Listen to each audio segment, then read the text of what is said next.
morning, everyone. Welcome to another broadcast of MNews, your number one news program. My name is Lorena Rodriguez, and it is an honor to be your hostess today. We have a lot to talk about, so let's get started. Our top story is the first Democratic presidential debate that took place on Tuesday night at Wynn Las Vegas, where former Rhode Island Governor Lincoln Chafee, former Maryland Governor Martin O'Malley, former Secretary of State Hillary Clinton, Senator Bernie Sanders of Vermont, and former Senator Jim Webb of Virginia gathered in order to discuss many relevant topics like gun control, the Black Lives Matter movement, bank bailouts, college affordability, government surveillance, the Iraq War, climate change, and marijuana legislation. Some questions that popped out were whether Vice President Joe Biden was entering the campaign, to which Clinton said he has been through a lot with the loss of his son, and that he asked for some time to think. Another one was about the use of Clinton's personal mail server while Secretary of State, but the issue was sent away with Senator Sanders' line. Let me say something that may not be great to politics, but I think the Secretary is right, and that is that the American people are sick and tired of hearing about your damn emails. At the end, considering the speaking time, it was clear that Clinton and Sanders were the ones that mainly stood up, being the former Secretary of State the obvious winner. And we're excited to see what comes next in the path to the 2016 presidential elections. Now I yield the word to Lupita Mier, who will tell us more about the candidates running for the general elections in the politics section. Thank you, Lorena. Recent polls from Fox News, PPPD, NBC News, Quinnipiac, ABC News, and CNN show interesting results. The general election made by the public between Democrats and Republicans candidates are the following. From the Democrat Party, we have Chafee, Webb, O'Malley, Biden, Sanders, and the favorite Clinton. On the side of the Republicans, we have Pataki, Graham, Santorum, Jindal, Christie, Poe, Huckabee, Kasich, Cross, Bush, Fiorina, Rubio, Carson, and the controversial Mr. Trump. This time, it was Clinton and Biden's turn versus other Republican candidates. The results made this Tuesday 13 were Biden versus Carson, Fiorina, Rubio, Bush, and Trump. Biden won 46% of the votes against Carson and Fiorina. Biden also won 44% of the votes against Rubio. He also won against Bush with 46% of the votes, and even managed to win against Mr. Trump with 50% of the votes. Now we have the favorite candidate, Clinton versus Carson, Fiorina, Bush, and Trump. It is quite surprising because Carson won against Clinton with 50% of the votes, Fiorina won with 42% of the votes, Bush with 44%, and Trump with 45%. It is quite shocking since Clinton was the favorite in general elections inside the Democrat Party with 44% of the votes versus 19% against Biden. What does this result hold for the future? We're back with you, Lorena. Thank you. Things are definitely getting denser among the possible candidates of both parties. Now on to another subject. I yield the word to Christopher Cortez in the economy section. Christopher? Twitter laid off 8% of the workforce in the 13th of October. In words of the chief executive, Jack Dorsey, we feel strongly that the engineering department will move much faster with a smaller and nimble team. Jury finds Apple used technology owned by the University of Wisconsin in popular devices. Apple could own millions of dollars for using microprocessors patented by this university in iPads and iPhone 5, 6, 5S, 6, and 6 Plus. The jury rejected the arguments of Apple that the patent was invalid. Now the trial will consider how much Apple owes. The Federal Reserve Board is discussing if it will be appropriate to raise the interest rate this year. The opinion is divided. One side of the opinion argues that it will be not appropriate to raise the interest rate, citing the economic problems overseas.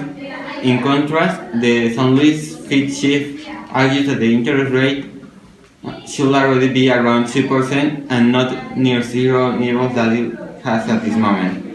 And he also said that the economy will continue to expand even though the interest rate has small raises.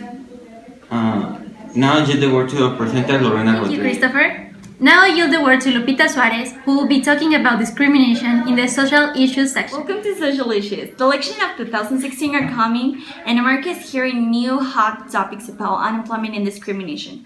Donald Trump has just kept the rate of 40.6% of unemployment in the United States, and the Labor Force Department has kept the rate of 5.1%. But the Labor Force has just accepted that Donald Trump information is correct. The people of the United States was really shocked about it. How will the government face that? Discrimination in the United States has remained since the segregation, and the United States Census is given the information about 2.11 of Muslims. The United States court has just accepted that discrimination of spying is all valid for Muslims. So, the half of the Muslims of the United States has still been discriminated.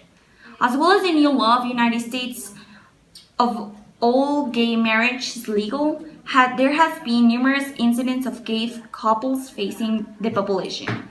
The discrimination issues are supposed to be better, but now it's getting worse in Florida, Missouri, Virginia, and Ferguson.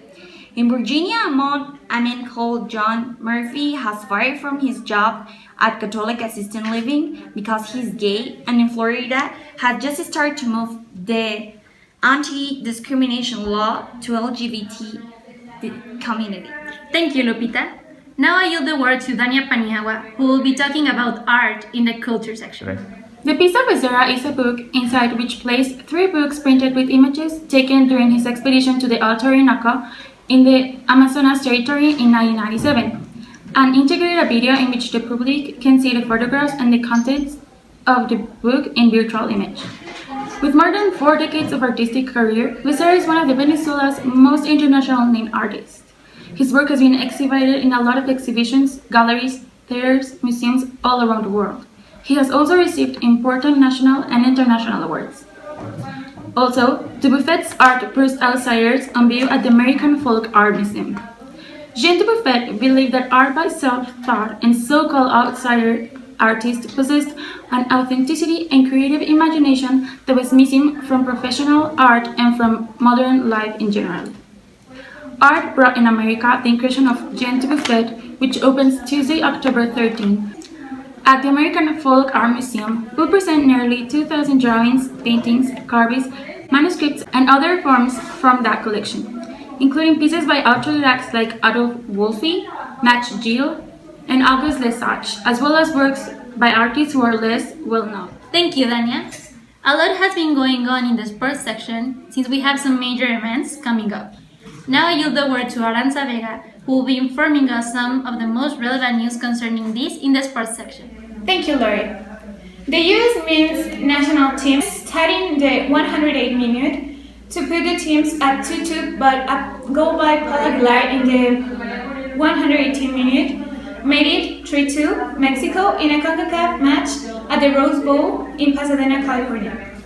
Javier Chicharito Hernández, Oribe Peralta, and Paulo Aguilar qualified the Mexican national team to Russia 2017. In the 10th minute, Javier Hernández got on the back end of a nice attacking move down to the U.S. right flank that was assisted by Oribe Peralta.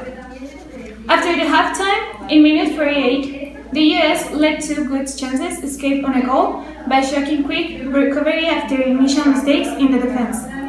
Not a great start of the second half for the Americans. Peralta had narrowly missed a shot from close range as the extra period began. But U.S. keeper Brad Guzman was able to deny the attempted winner. However, minutes later, Mexico's number 29 was on the receiving end of a well-played cross from Aguilar. Peralta settled the ball and slotted home to give El Tri a 2-1 lead. Bobby Woods saved in the second extra time period to even the score at 2-2. The Andre Jetlin found striking Wood with a through ball into the penalty area. Thank you, Lori. Thank you, Aranza. Now, to finish today's broadcast, I yield the word to Hernan Sanchez, who will be talking about climate change in the geography section. Thank you, Lori. And now we're going to talk about climate change and how it is severely affecting us as a society. But yet, some people use excuses to avoid making a change. In this section, we're going to talk about what these people say and how to prove that they're wrong. The main thing they say is that science is uncertain, which is not. Most of the climate science had affirmed that the human activity has been warming the planet. In fact, based on the global surface temperature, 2015 is about to beat 2014 as the warmest year on record. According to scientists, this warming is creating extreme weather events such as the last drought in California. This means that science is certain, and the information given by scientists said that climate change is occurring and increasing in time because of the human activity. Now, after this, other excuse that they use is that if science is certain, then why aren't countries doing anything? This excuse might have been true some years ago, but now it's a complete lie. Countries like China, Brazil, India, and even the European Union have all made promises to fight against global warming.